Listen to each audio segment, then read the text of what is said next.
Pramono Anung dan Rano Karno diusung jadi calon gubernur dan wakil gubernur Jakarta. Emak juga kaget ini, benar-benar kaget. Ada pepatah yang bilang ya, rumput tetangga selalu lebih hijau. Tapi bagi partai PDI Perjuangan, rumput sendiri lebih merah, merona, dan lebih menyala. Dalam dunia politik selalu penuh dengan kejutan, drama, dan plot twist ala sinetron. Keputusan untuk mencalonkan Pramono Anung dan Rano Karno sebagai calon gubernur dan wakil gubernur DKI Jakarta ini patut diapresiasi. Namun ada satu pertanyaan yang menggelayut di benak banyak orang loh. Mengapa tidak Ahok yang dipilih menjadi calon gubernur? Banyak pendukung setianya merasa kecewa loh ini. Bahkan merasa PDIP seakan mengkhianati tokoh yang pernah menjadi simbol perlawanan melawan korupsi dan birokrasi malas di Jakarta. Ahok dengan segala kontroversinya tetap memiliki basis massa yang kuat dan loyal. Sosoknya yang blak-blakan dan tegas dianggap masih relevan untuk memimpin Jakarta kembali. Atau mungkin Ahok meski sempat menjadi golden boys di PDIP masa lalu, tapi saat ini partainya lebih memilih menghadirkan kader yang belum terlalu terkontaminasi oleh sejarah panjang konflik kepentingan yang mengiringi Ahok. Jawaban itu hanya partainya yang tahu. Dan tidak jadi mencalonkan Anies Baswedan. Kalau ini sih langkah yang sangat berani, yang tidak sekedar mengikuti arus elektabilitas yang tinggi dan tetap kekeh memilih kader sendiri. Karena apa coba? Ya, karena mereka tidak mau masuk ke jebakan Batman dengan mengusung sosok yang tak sejalan dengan ideologi partai. Di dunia politik, elektabilitas sering sekali jadi kata sakti yang dijadikan alasan untuk segala keputusan. Dan untuk Jakarta, memang Anies Baswedan memiliki elektabilitas yang tinggi. Tapi ya, semua juga tahu kalau Anies Baswedan terkenal sebagai penjelajah partai. Dari Partai Demokrat, Gerindra, PKB, hingga Nasdem, Anies telah singgah di berbagai pelabuhan politik. Kalau ini adalah konteks menjelajahi partai, Anies mungkin sudah dapat penghargaan sebagai penjelajah partai sejati. Kalau Anies jadi bintang tamu di acara reality show, mungkin judulnya bisa jadi politik traveler, menjelajah partai tanpa batas.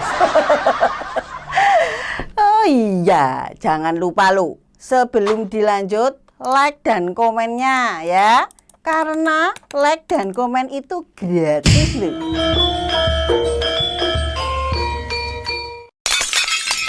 Apakah sebuah partai akan rugi besar karena tidak mengusung Anies?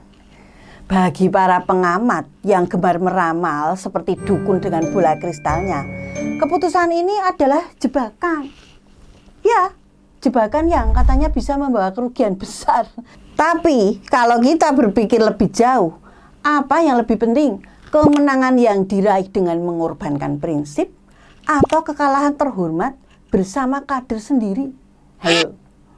Ini seperti mama yang dengan bangga memamerkan anaknya yang mendapat nilai 7 dalam ujian daripada membanggakan anak tetangganya yang nilainya 10, tapi entah bagaimana caranya. Dalam dunia politik yang serba pragmatis ini, PDIP tampaknya memilih untuk tetap idealis. Meski itu berarti harus melawan gelombang besar elektabilitas Anies yang sedang naik daun. Dengan mencalonkan Pramono Anung dan Rano Karno, partai itu mungkin sedang mengirim pesan yang jelas. Kami tidak mudah tergiur oleh popularitas sementara.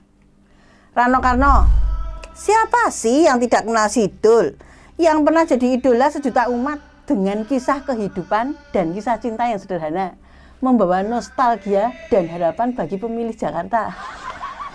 Pramono Anung dengan pengalamannya di dunia politik menjadi sosok yang dianggap bisa membawa stabilitas di tengah dinamika politik yang sering tak menentu ini. Langkah ini bukan sekedar pencalonan, tapi juga pertunjukan kepercayaan diri partainya dalam mengusung kader-kadernya. Mereka percaya lebih baik berjuang bersama kader sendiri, walau terjal dan berliku, daripada berjalan mulus dengan seorang penjelajah yang mungkin setia hari ini, tapi entah bagaimana besok, masih setia enggak. Kita harus mengakui, PDI Perjuangan telah menunjukkan kelasnya dalam permainan catur politik ini. Mereka mungkin tahu bahwa Anies Baswedan adalah kandidat yang lebih populer. Tapi mereka juga tahu bahwa memenangkan pertempuran dengan senjata pinjaman tidak akan pernah terasa seperti kemenangan sejati. Iya, dan langkah itu seperti misi besar melawan arus. Bagi PDIP, mungkin bersikap bahwa elektabilitas tidak bisa mengalahkan ideologi. Dan yang lebih penting adalah mempertahankan marwah partai daripada menyerah pada godaan angka-angka survei yang bisa berubah seperti cuaca. Seperti cuaca Jakarta yang sebentar panas, sebentar hujan. Para pengamat politik mungkin geleng-geleng kepala. Bahkan ada yang menyebut langkah ini sebagai jebakan. Mereka berpendapat bahwa tidak mengusung Anies adalah kesalahan fatal yang bisa merugikan PDIP besar-besaran. Namun, mari kita nikmati saja situasi ini. Bukankah politik ini penuh dengan kejutan?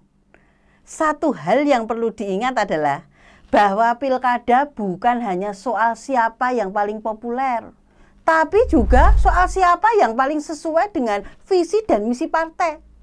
Dan sebuah partai nggak mungkin akan ambil resiko besar bagi keutuhan ideologi partai. Jadi, apakah PDI Perjuangan masih jebakan?